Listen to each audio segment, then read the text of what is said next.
São os 6 e pouco de aposentadoria, mais os 20 que a minha mulher recebia, que passou para 30, mas ela não recebeu nenhum de 30 porque morreu antes. Uhum. Mais ou menos, então, 26 mil, é isso? Não, pode dar 30 mil. 30 mil reais tem mensal. mais porque tem doação para os meus filhos. Uhum. É porque eu não tenho... Não, mas o senhor, pessoalmente, só quero saber isso. Eu poderia chegar a quanto? 50 mil? Tá, 50 mil reais mensais. Eu não sei, eu tô tentando chutar aqui, doutor. Tá, Eu aproximadamente... posso depois mandar por escrito, sabe, o que... Tá, é porque é importante, porque o juiz precisa fixar... O rendimento fixo que eu recebo todo mês é esse, são 6 e pouco da anistia, e era 20, agora passou para 30. 26 mil, então. Ali os que paga. Tá, 26 mil reais.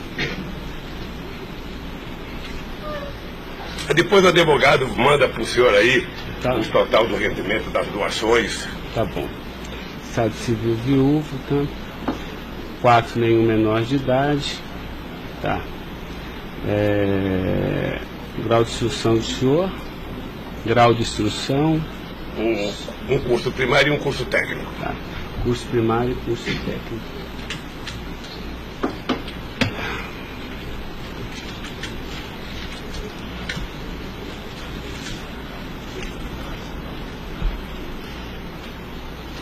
Me dê uma caneta aí, Caio, por favor.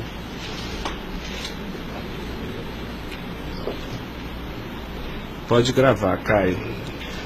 Senhor Luiz Inácio, eu vou pedir então ao senhor para responder agora as perguntas no microfone, que a partir desse momento a audiência vai ser gravada, tá?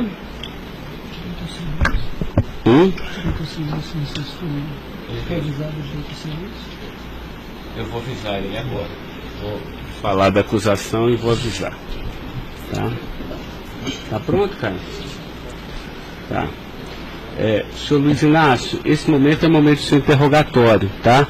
A lei lhe garante o benefício de ficar em silêncio em todas as perguntas que eu lhe fizer, as perguntas feitas pelo membro do Ministério Público, pela defesa dos denunciados, inclusive até pela sua própria defesa, tá? Existem 2 denúncias aqui nessa ação penal, envolvendo Delcídio do Amaral Gomes, André Santos Esteves, Edson de Siqueira Ribeiro Filho, Diogo Ferreira Rodrigues, Luiz Inácio Lula da Silva, senhor, José Carlos Costa Bunlai e Maurício Barros Bunlai, tá? E em síntese, a denúncia fala da existência de uma organização criminosa, tá?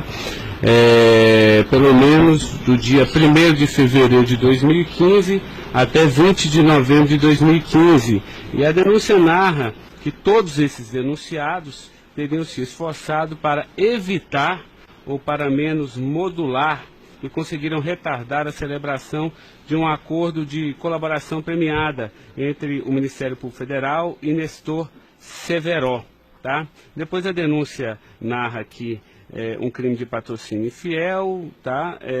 Cometido pelos denunciados também, e de exploração de prestígio, tá? Bom, o senhor tem conhecimento desses fatos, tá? Né? Eu lhe pergunto, esses fatos que são descritos na denúncia são verdadeiros, falsos? Eu queria que o senhor fizesse uma explanação cronológica do que aconteceu e envolvendo a sua pessoa. Os dados são falsos. Eu queria aproveitar a oportunidade, doutor Ricardo, para dizer ao senhor que eu faço política desde os 23 anos de idade. Comecei em 1968 pelo movimento sindical. Depois fizemos as greves mais importantes desse país, depois do regime militar. Depois resolvemos que o sindicato já era muito limitado para a luta democrática desse país, resolvemos criar um partido político. Participei da criação do mais importante partido político de esquerda da América Latina, partido que fez a maior política de inclusão social na história desse país, partido que fez a maior política de combate à corrupção na história desse país. Se nós analisarmos o que aconteceu de 2003 até dezembro de 2014, a gente vai perceber que o Ministério Público, a Polícia Federal, a Controladoria Geral da República nunca tiveram, e a Controladoria nunca tiveram tanto apoio e tantas mudanças legislativas para melhorar a eficácia do combate à corrupção como nós fizemos. E há mais ou menos 3 anos, doutor, eu tenho sido vítima de eu diria quase que de um massacre. Ou seja, eu acho que todos aqui têm dimensão do que é um cidadão que foi presidente da República, que foi considerado o mais importante presidente da história desse país, que saiu com 87% de aprovação de bom e ordem, que fez com que o Brasil fosse respeitado no mundo inteiro e virasse protagonista internacional. De repente é pego de surpresa por manchete de jornais, por notícias na televisão, todo dia, todo santo dia, no café da manhã, no almoço e na janta, alguém insinuando, tal empresário vai prestar uma delação e vai acusar o Lula. Tal deputado vai prestar uma delação e vai acusar o Lula. Agora vão prender fulano, agora vão pegar o Lula. Agora vão pegar fulano e vai prender o Lula. Prenderam o Odebrecht, vai delatar o Lula. Prenderam o AOS, vai delatar o Lula. Prenderam o Bunlai, vai delatar o Lula. Prenderam o Delcídio, vai delatar o Lula. Prenderam o Papa, vai delatar o Lula. Eu esperando pacientemente. Por isso eu estou muito, muito orgulhoso e prazeroso de estar aqui para poder, na frente de um juiz imparcial, contar a versão desse fato. Primeiro, me ofende profundamente a insinuação de que o PT é uma organização criminosa. Me ofende profundamente, porque é o mais importante partido criado nesse país, criado pelos trabalhadores, dirigido pelos trabalhadores, e que fez nesse país o que ninguém nunca fez. E combater a corrupção não é virtude, é uma obrigação moral e ética. E isso eu aprendi com uma mulher que nasceu e morreu analfabeta. Segundo, esse partido conseguiu fazer com que as instituições fossem fortalecidas. O Ministério Público tinha o apelido de engavetador. No meu governo, pela minha vocação sindical, eu fazia questão de fortalecer a corporação e indicar o representado pela instituição. A Polícia Federal, quantos processos eram engavetados, quantas pastas sumiram nesse país. No meu governo, a Polícia Federal tinha que fiscalizar, tinha que investigar, teve dinheiro para investimento em inteligência e os delegados sabem como é que eles foram valorizados. E eu dizia, só tem um jeito de ninguém ser pego nesse país, é ser honesto, é não fazer nada errado. Pois bem, a Controladoria Geral da República não existia. Era uma peça de ficção quando eu cheguei no governo. Eu coloquei primeiro o ministro Valdir Pires, ex-governador da Bahia, depois eu coloquei um juiz, o nosso amigo Jorge Age, que quem conhece sabe que não brinca em serviço. E ele sabe que a ordem que ele recebeu é o seguinte, olha, tem que controlar e tem que fazer com que as pessoas saibam que honestidade não é mérito, é obrigação. Pois bem, e agora eu estou nessa... Você sabe o que é levantar todo dia, sabe, achando que a imprensa está na porta de casa porque eu vou ser preso? Ah, porque não sei quem delatou Lula vai ser preso, porque não sei quem delatou Lula vai ser preso. E eu tenho dito, eu duvido, antes, durante e depois, os que estão presos e os que vão ser presos, que tenham um empresário ou um político que tenha coragem de dizer que um dia me deu R$10, ou que tenha coragem de dizer que um dia o Lula pediu 5 centavos para ele. Eu não faço isso porque sou melhor do que os outros, não. Eu faço isso porque quem chegou à presidência da República como eu cheguei, depois de perder 3 eleições, não tinha o direito de errar. Fiquei 8 anos no meu mandato, doutor, 8 anos, sem ir num jantar, sem ir num aniversário, sem ir num casamento, exatamente para não dar pretexto de aparecer aqueles que vão tomar uma champanhe e vêm pedir um favor. E vem tirar fotografia com o celular para depois explorar essa fotografia. Eu fico orgulhoso de estar prestando depoimento e chateado por uma ilação feita nesse processo contra mim pelo senador Delcídio. Portanto, eu queria lhe dizer que eu estou aqui para responder toda e qualquer pergunta. Se tem um brasileiro nesse momento que quer a verdade e deseja a verdade nesse país, sou eu. Portanto, estou à inteira disposição para responder tudo e a todos do jeito que vocês perguntarem. Tá, adentrando então na peça acusatória, Sr. Luiz Inácio, A denúncia narra aqui 7 fatos. Diz aqui que no dia 8/4/2015, o senhor reuniu-se com o Delcídio Amaral no Instituto Lula, em São Paulo, e o senhor teria exortado a Delcídio a adoção de medidas para a compra do silêncio de Nestor Severo, de forma a que o Nestor, não celebrasse o acordo de colaboração premiada com o Ministério Público Federal. Vamos por fatos, que eu acho que fica mais fácil, a gente faz o encadeamento temporal aqui da denúncia. Esse fato existiu, Delcídio foi lá, pediu para o senhor, o senhor teria pedido a ele para que ele intervisse e pudesse pelo menos ocultar fatos que pudesse relacionar o senhor José Carlos Bunlai, e ele diz mais, diz até que o senhor também teria pedido a ele, porque o senhor também teria envolvimento aqui com negócios escusos na Petrobras. Doutor, só tem um brasileiro que poderia ter medo de um depoimento do Severo, pela relação que tinha com ele, que é o Delcídio. Eu não tinha relação com o Severo. Portanto, eu não tive nenhuma preocupação com o depoimento de nenhum empresário, de nenhum diretor da Petrobras, porque não tem essa relação com eles. Portanto, o Delcídio contou uma inverdade nesse processo. Mas essa reunião existiu? Deve ter tido muitas reuniões com o Delcídio. Ele era senador da República, era líder do governo, nós conversamos muitas vezes, em São Paulo e em Brasília, e com outros deputados. Lá no Instituto Lula? Várias vezes o Delcídio esteve lá. Várias vezes. Ok. Eu iria perguntar por fatos aqui, mas assim, pelo que o senhor está falando, senhor, ele teve lá, o senhor admite que conversou com ele, mas não houve essa conversa para adoção de medidas, o senhor teria pedido para ele, porque o senhor, José Carlos Bunlai é amigo do senhor. Doutor Ricardo, deixa eu dizer uma coisa.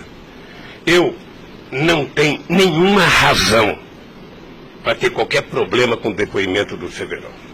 Mas nenhuma razão. Não o conheço, não tive convivência com ele, portanto, o depoimento do Severo era um problema para o Delcídio e não para mim, que teve uma convivência com ele ainda no governo anterior, antes do meu governo, quando foi diretor de óleo e gás da Petrobras. Não foi comigo. Tá, não surgiu essa conversa, então. Não surgiu, não se tocou. Se o senhor falar da Lava Jato? Doutor, da Lava Jato, hoje no Brasil, a gente fala no café, no almoço, na janta e ainda depois da novela. Mas não se só passa isso na televisão. Mas não se tocou no nome do Severo. Não tocou, não. E muito menos no nome do Bunlai. Sabe, de que foi pedido coisa para o Bunlai? É um absurdo. É um absurdo. Eu não sei o que o Delcídio esperou fazer com isso.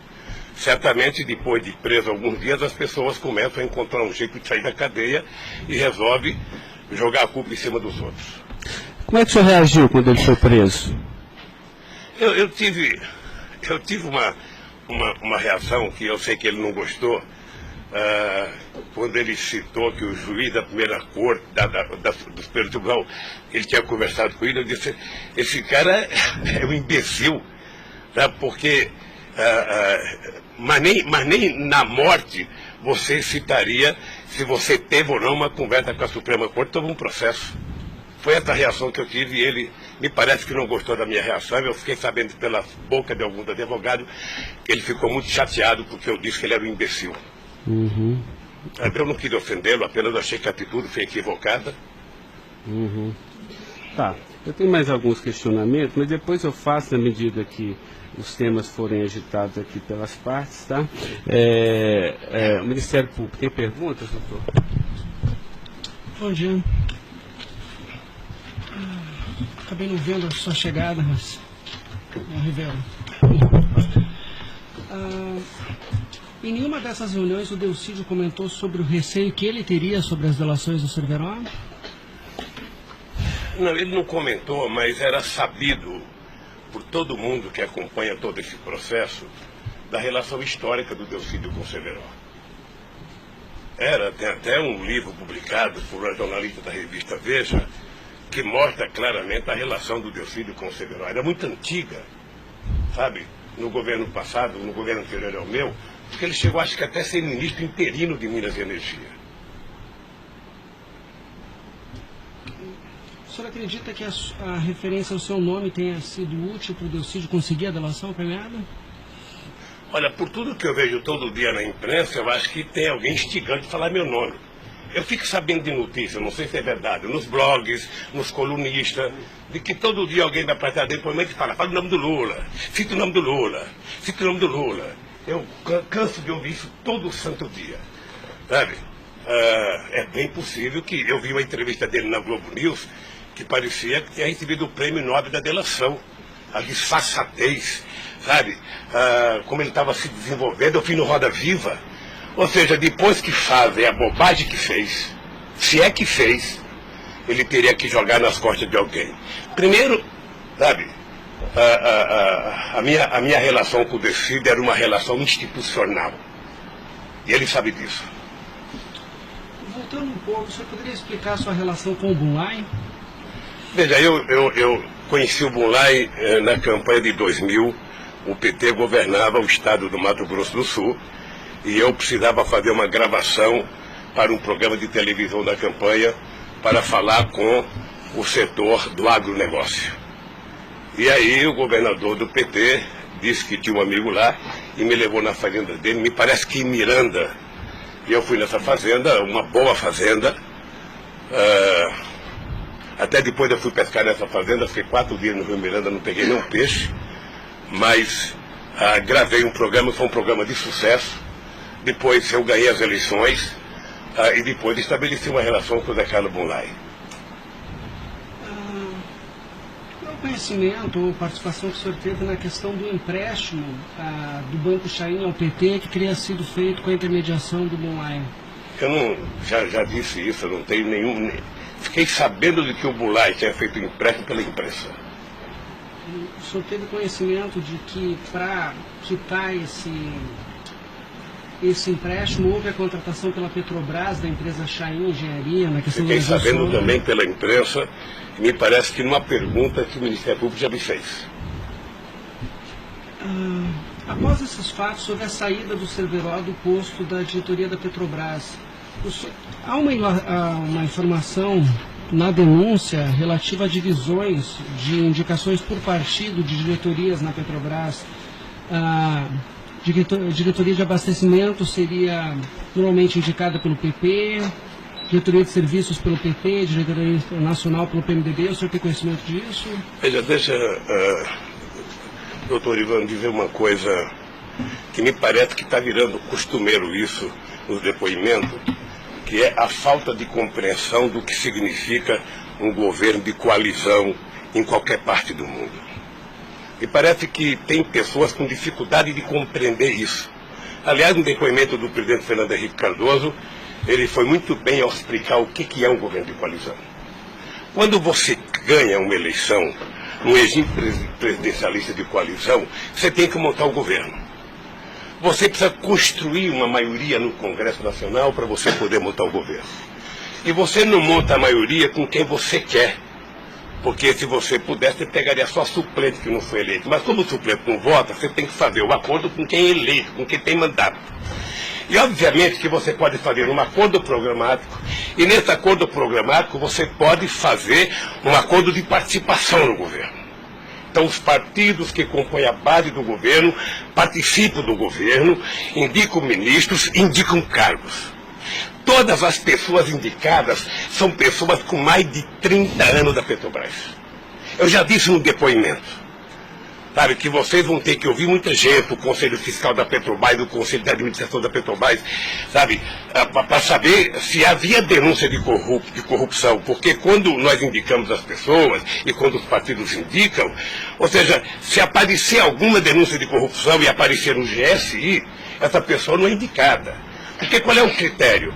O partido tem um ministro, o partido tem uma bancada. Essa bancada conversa com o ministro. Se indicar um nome qualquer, esse nome vai para a Casa Civil, da Casa Civil passa para o GSI, que é o Gabinete Institucional, faz um levantamento, eu não sei aonde, sabe? E se não tiver nenhuma denúncia, essa pessoa é mandada para o Conselho de Administração e o Conselho de Administração indica. Não é o presidente da República que indica, é o Conselho de Administração. É assim que funciona em qualquer lugar do mundo. Mas, presidente, mas só uma questão relativa a isso. Existe um vídeo no YouTube em que o senhor está inaugurando uma plataforma que o senhor realmente fala que no seu governo a Petrobras se tornou mais transparente e que o senhor participava mais das decisões da Petrobras. É de uma plataforma em Angra dos Reis, isso foi em 2010. Então, deixa, né? doutor. Aí eu estou lhe perguntando para o senhor explicar. O senhor se lembra desse discurso? Eu sei que é muita coisa, mas eu estou até com um vídeo aqui e eu queria lhe perguntar isso. Senão a gente pode até passar. É que a imprensa dizia que eu vivia fazendo assembleia. Eu fui o presidente que certamente mais visitei a Petrobras. Eu fui o presidente que decidi no governo e com a Petrobras de que era importante que a gente recuperasse o poder de construção de plataforma da Petrobras para a gente não importar da Coreia ou da China, que era preciso criar uma indústria petrolífera forte no Brasil. Por isso é que nós aprovamos a Lei de Conteúdo Nacional. 65% de tudo que fosse construído de plataforma ozona teria que ser feita no Brasil, para a gente ter uma política industrial, para a gente definir uma política de engenharia, de ciência e tecnologia, porque o Brasil é um país grande, o Brasil não pode ter um serviçal, o país não é uma republiqueta. Este país poderia produzir e atender toda a América Latina e atender toda a África que margeia o rio chamado Atlântico. Lamentavelmente. Não, mas a pergunta é o seguinte, é porque o senhor falou que realmente no seu governo, se participava, o senhor participava mais das decisões. Eu não participava, deixa eu mais falar. das decisões. Se o senhor quiser, a gente pode até ter um vídeo, e eu trouxe aqui aí para o senhor explicar. E Delcy também havia falado isso, que depois do mensalão, o governo federal, a presidência da República, participava mais na Petrobras. Isso ele falou. Deixa eu lhe falar uma coisa, o papel do governo, o governo participa na Petrobras através do Conselho da Petrobras. O Conselho da Petrobras tem vários ministros, tinha ministra de Minas e Energia. Tá? Eu, durante todo o tempo da Petrobras, eu só participei de uma reunião de definição da política estratégica da Petrobras. A discussão de investimento para os próximos 20 anos. Se a gente ia recuperar a indústria naval, se a gente ia recuperar a indústria de sonda, de plataforma, se a gente ia discutir, sabe, exportar, se a gente ia fazer a lei de partilha, se a gente ia fazer com que o petróleo voltasse a ser do povo brasileiro, como nós conseguimos fazer. Nessas decisões estratégicas eu participei de uma reunião. Tá, mas de cargo então não. De cargo não. Porque tem o Fernando Soares que fala que o senhor realmente definia também essas questões. Não definia, quando havia briga no PMDB, o que quem decidia, se não se decidir, era o senhor que realmente... Deixa eu dizer uma coisa para o senhor. O presidente não indica cargo na Petrobras. O presidente recomenda ao Conselho da Petrobras a indicação de tal pessoa indicada por tal partido político a partir da capacidade técnica das pessoas. É assim que funcionava no governo anterior, é assim que funcionava certamente no governo militar, é assim que deve funcionar hoje. É assim que deve funcionar hoje. Porque a Petrobras é uma empresa de engenharia muito poderosa e você não pode ficar colocando gente que não tem expertise para fazer determinadas coisas. Tá. Mas a expressão foi essa aqui, eu anotei. A gente sabe o que acontece lá dentro. O que o senhor quer rever o discurso? Eu não sei rever, não. Tá. Assim, porque isso me chamou a atenção. A gente sabe, quer dizer, antigamente era uma caixa preta, foi esse o contexto.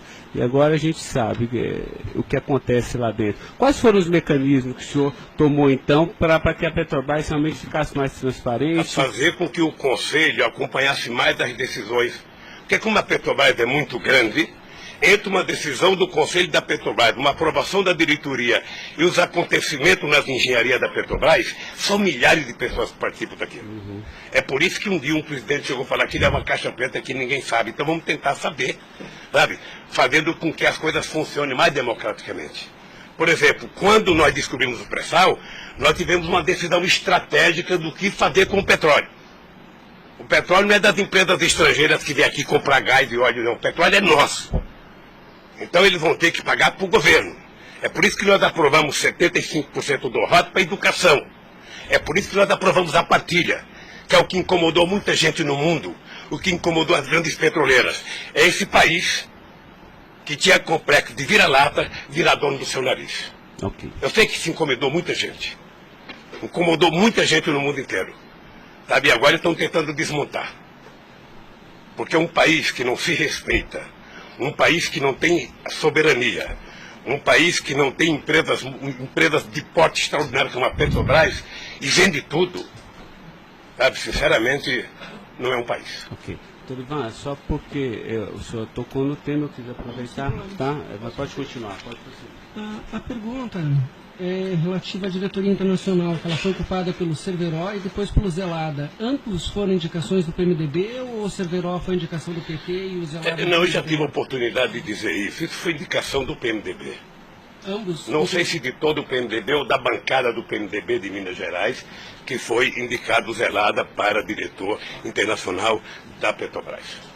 O critério é o mesmo. O Zelada foi indicado, passa na Casa Civil, passa no GSI e é mandado ao Conselho da Petrobras, que decide. Não, perfeito. Mas e o Cerveró? Ele tinha sido indicado anteriormente pelo PT ou Pelo PMDB. Pelo PMDB Pelo também. PMDB. Eu acho, eu falo quase com certeza absoluta pelo PMDB. É o que diz a... Eu falo quase que com certeza absoluta.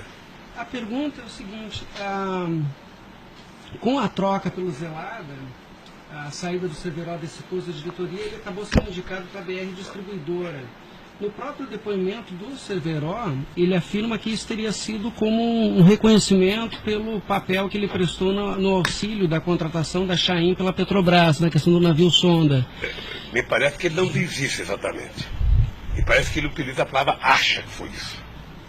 É diferente de dizer que ele disse. Ou seja, ele acha que foi isso. Deixa eu lhe falar uma coisa. Eu não conheço o Cerveró. Conheço agora que ele ficou famoso. Tá? Quando eu vi o Cerveró, eu vi a en passant em reuniões coletivas. Portanto, eu não tinha nenhum interesse de tirá-lo e nenhum interesse de colocá-lo. Nenhum interesse. Para mim, se uma força política que compunha o governo indicasse ele ou outra pessoa e tecnicamente ele fosse reconhecido pelo conselho da empresa que o indicou, para mim estava perfeito. E veja, durante todo esse período não houve uma única denúncia contra nenhum deles. A denúncia começou a acontecer porque o juiz Moro começou a fazer escuta durante 8 anos num bandido chamado Rousseff, e aí então, em 8 anos dá para pegar alguma coisa. Pegou esse negócio. O senhor tem conhecimento de quem teria feito a indicação do nome do Cerveró para a BR Distribuidora? Se foi algum partido? Eu não sei se foi um partido ou se foi através do Zé Eduardo Dutra, que devia ter relação com o Cerveró, porque ele tinha sido presidente da Petrobras. Ele deixou de ser presidente da Petrobras e foi ser presidente da BR. E ele pode ter chamado o Cerveró, ou o mesmo partido que tinha indicado o Cerveró e depois tirou o Cerveró pode ter pedido para ele ir para lá. Eu suponho que seja isso. Ok. O senhor conversava com certa frequência com o Bulay por telefone, dentro dessa relação de Não amizade? era meu amigo. Conversava com ele. Com que frequência o senhor... Não sei, querido. Sabe, ultimamente o Bulay andava com doença nos olhos, achando que ia ficar cego, estava passando muito tempo em Miami para se tratar, depois estava se tratando de um câncer. Sabe, eu sei que ele não andava bem nos últimos tempos, com problema de doença. Porque a denúncia cita algumas ligações de um telefone que pertenceria ao Instituto Lula. O senhor utilizava esse telefone do Instituto Lula para conversar com o Bulay também, ou normalmente só o mas seu qual celular? é o crime do Bulay ligar para mim? Não, eu estou tentando esclarecer os fatos, presidente. Ligado, eu conversava com o Bulay, tinha um profundo respeito pelo Bulay, um profundo respeito. O Bulay sabe perfeitamente bem que a relação que ele tinha comigo não permitia que discutisse qualquer negócio, porque eu não levo para casa ninguém para discutir negócio. O negócio eu discutia no palácio. Mas o senhor sabe se ele utilizava o nome do senhor? Porque o Salim Chain e o Fernando Chain confirmam que José Carlos Mulay disse que Luiz Inácio Lula da Silva interveio na contratação da Chain pela Petrobras. Está descrito na peça do Ministério Público. Doutor, se o senhor soubesse quanta gente usa o meu nome em vão, de vez em quando eu fico pensando para as pessoas lerem a Bíblia para não usar tanto meu nome, não. Tem gente que faz campanha financeira em meu nome, tem gente que é candidato em meu nome, tem gente que faz panfleto dizendo que eu estou apoiando, tem gente que coloca a fotografia minha dizendo que eu estou apoiando ele, sabe? Não tem como fazer isso. Se alguém falou, sabe? Se alguém falou, somente o Zé Carlos Bunlai pode provar isso, ou o Chaí na frente dele. Eu duvido que o Zé Carlos Bunlai, ou algum outro empresário, ou algum outro, desses que já prestaram depoimento, diga que um dia eu chamei ele para conversar sobre tal coisa, sobre qualquer coisa. Sabe por quê, doutor? Porque eu tinha noção de que o único jeito de eu governar esse país dignamente era não permitir qualquer promiscuidade na minha relação com os agentes empresariais ou os agentes políticos. A afirmação seria que o senhor estaria abençoando o negócio da Chaim pela Petrobras. O senhor não... Nem abençoando, nem amaldiçoando, porque eu não sabia. Sem mais perguntas, excelência. A defesa, então, a sua defesa vai ser a última perguntar. A sua defesa de Delcídio Amaral.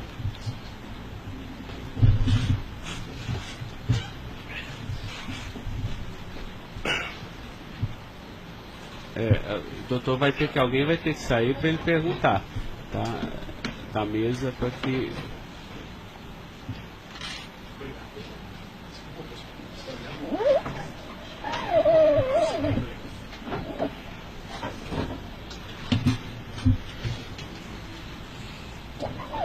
Bom dia. Bom dia.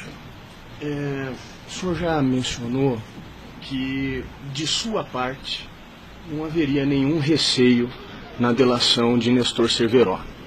A indagação que eu faço é se, da parte de Bunlai, seu amigo, se ele lhe confidenciou algum receio da delação do Cerveró. Nunca. Nunca. Nunca. Ele mencionou se conhecia o Cerveró. Quem, o Bunlai? O Bunlai. Não, nunca falou comigo do Cerveró. Nunca. Nunca falou comigo do Cerveró. Nem tampouco o senhor soube se ele... Quem falava comigo do Cerveró era o Delcídio. Uhum. Que era amigo do Cerveró. Amigo do filho do Cerveró. Perfeito. O senhor tem conhecimento se a delação do Nestor Cerveró foi utilizada como um dos fundamentos para a condenação do senhor Bunlai? Não tenho. Não tem conhecimento. Tá certo. Eram só essas as indagações. Excelência, muito obrigado. Obrigado, senhor ex-presidente. A defesa de André Esteves tem questionamentos? Não tem? A defesa de Edson Siqueira Ribeiro Filho.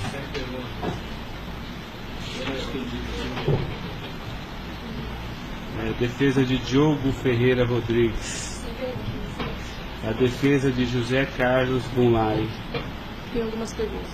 Pode fazer. Bom dia, presidente. Presidente, o senhor disse que a sua relação com o senador Delcídio era institucional. Mas o senhor sabe qual era a relação do senador Delcídio com o José Carlos Bunlai? Eles tinham alguma amizade? Eles tinham alguma proximidade? Veja, a impressão que eu tenho era que era muito pequena a relação dos dois. E parece que o Zé Carlos Bunlai não tinha muita relação com o Delcídio.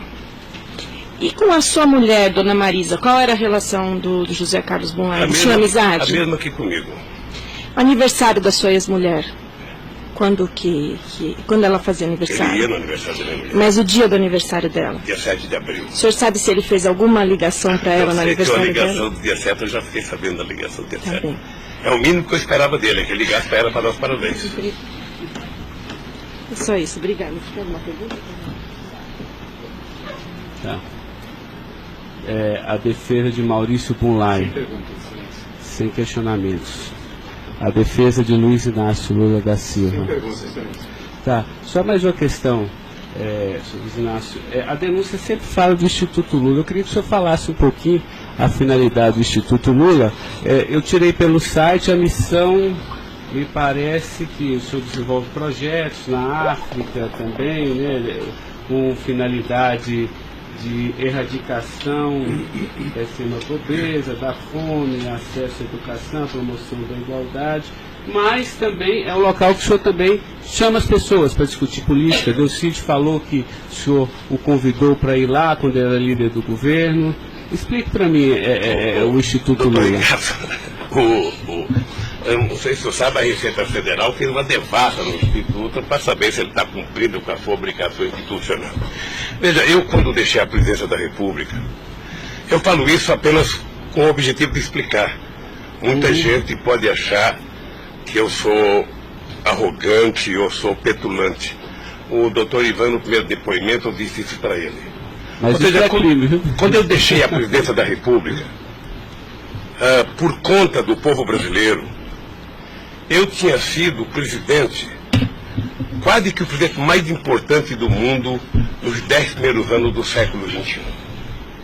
Esse país virou protagonista internacional. Esse país passou a participar do G8, coisa que nunca participava. Esse país ajudou a construir o G20. Esse país participava do BRICS com muita importância. Esse país participava do IBAS entre Brasil, África do Sul e Índia. Esse Brasil criou a Unasul, criou a CELAC, onde pela primeira vez a gente fazia uma reunião da América Latina sem participação dos Estados americanos. Esse país não deixou a ALCA entrar aqui. Esse país construiu o Conselho Nacional de Defesa para se contrapor à 4ª Frota Americana, depois que nós conseguimos o pré-sal, que eles reinauguraram a 4ª Frota. Nós criamos o Conselho de Defesa. Então, nós fizemos a maior política de inclusão social da história desse país. 36 milhões de pessoas saíram da extrema pobreza e 40 milhões ascenderam à classe média. Isso é uma Argentina, isso é uma Colômbia. A bancarização do povo pobre foi com 70 milhões de pessoas entraram no sistema financeiro. É uma Colômbia e uma Argentina junto. Tudo isso em 12 anos. Olha, eu saí da presidência e eu queria fazer com que a América Latina e a África adotassem as políticas públicas que nós adotamos no Brasil. O programa Luz para Todos. O programa PA, que era a compra de alimento para o pequeno produtor. O Minha Casa Minha Vida. O Bolsa Família.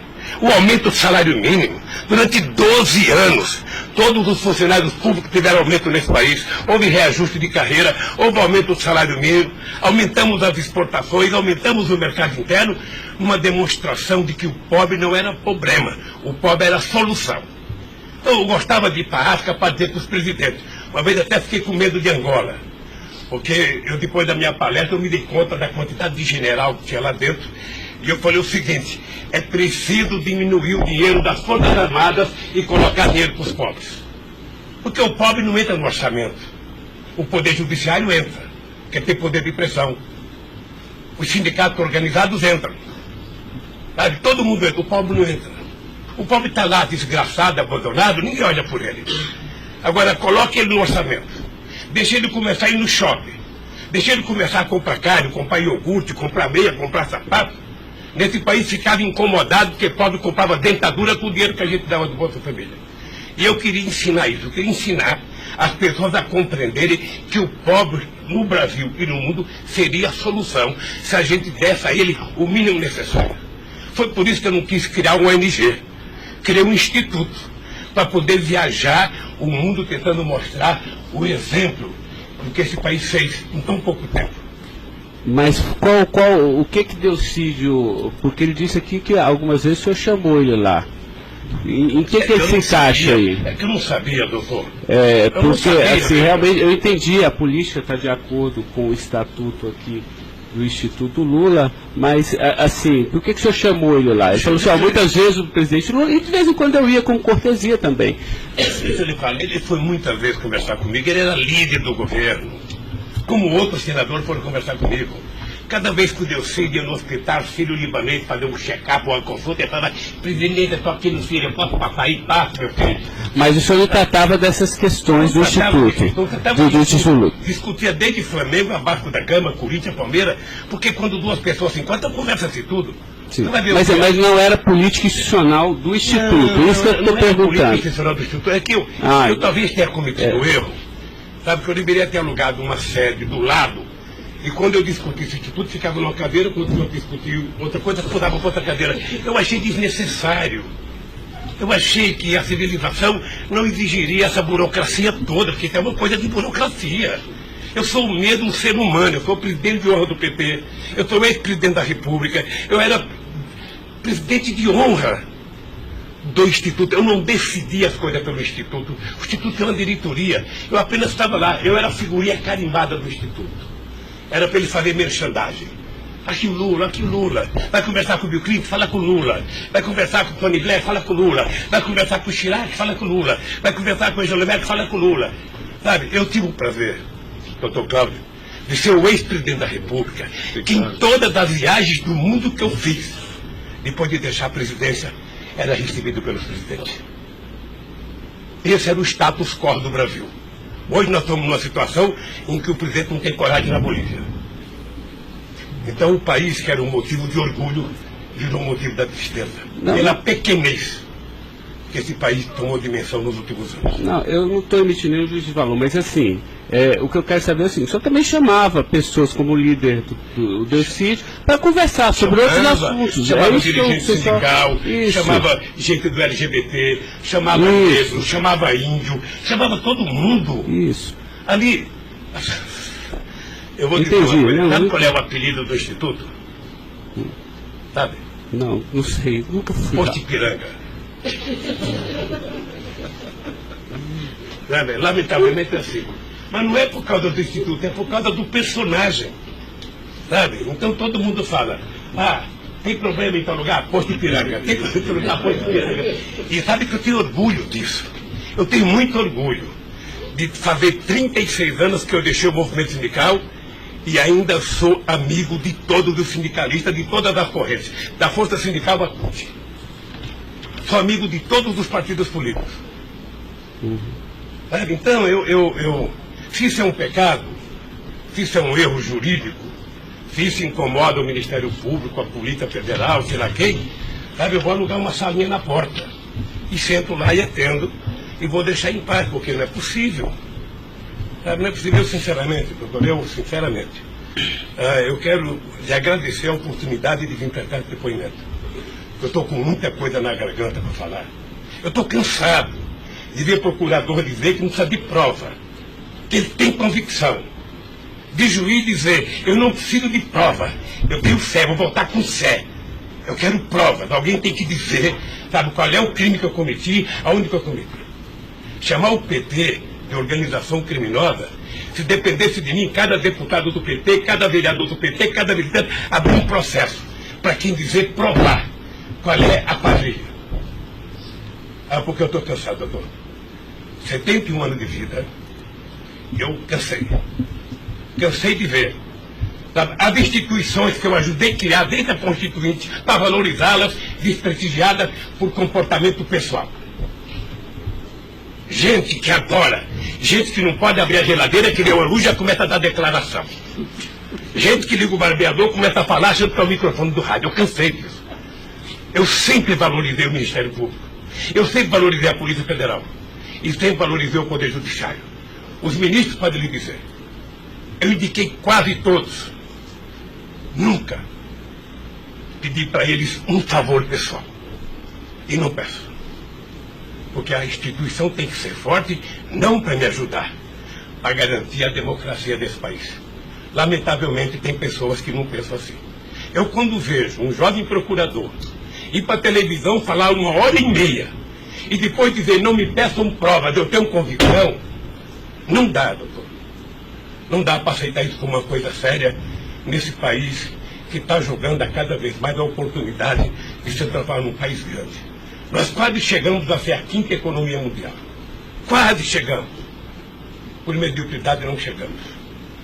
Então eu lamento profundamente. Eu gostaria que meus depoimentos fossem tudo numa semana só. Para mim poder desvendar os mistérios todos.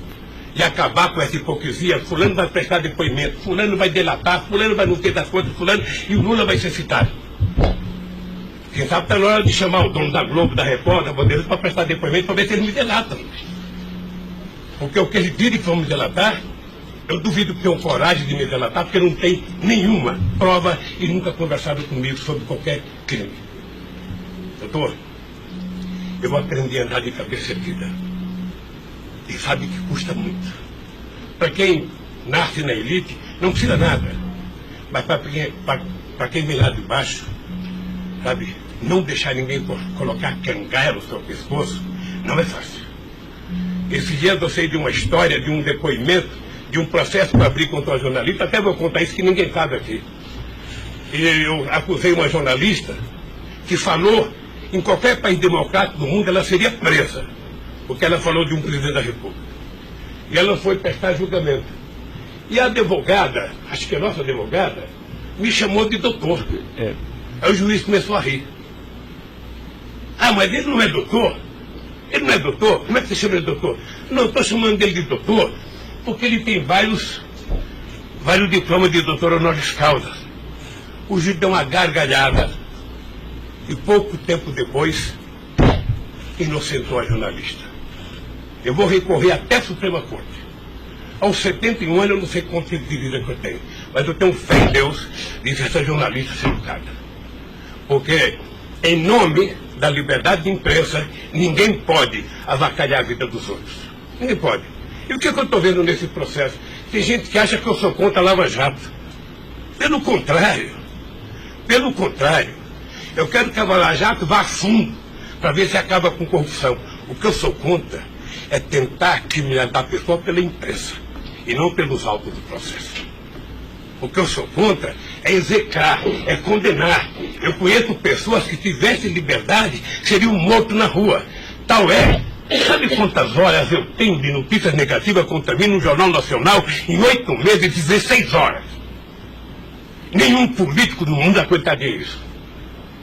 E eu vou matá-los de raiva, porque toda pesquisa vai aparecer na frente. Para eles saberem que nem sempre eles podem brincar com as pessoas.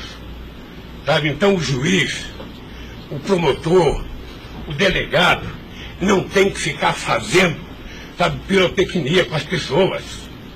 A primeira apura, investigue e condene. Quando condenar, bote na cadeia. E acabou. Sabe, não é tirando fotografia de criança, mostrando casa, mostrando não sei das quantas, inventando mentiras, inventando ilações. Então, quero lhe dizer, o senhor está diante de um homem que está disposto a prestar tantos pontos de depoimento como necessário. E quero que todo mundo saiba, se tem um brasileiro que quer a verdade nesse país, sou eu. E não me venham com mentiras ou com ilações. Porque um cidadão que nasce no Nordeste e não morre de fome até os 5 anos de idade, não tem medo de cada feira. Eu quero defender a minha honra, que é o valor mais importante que eu tenho.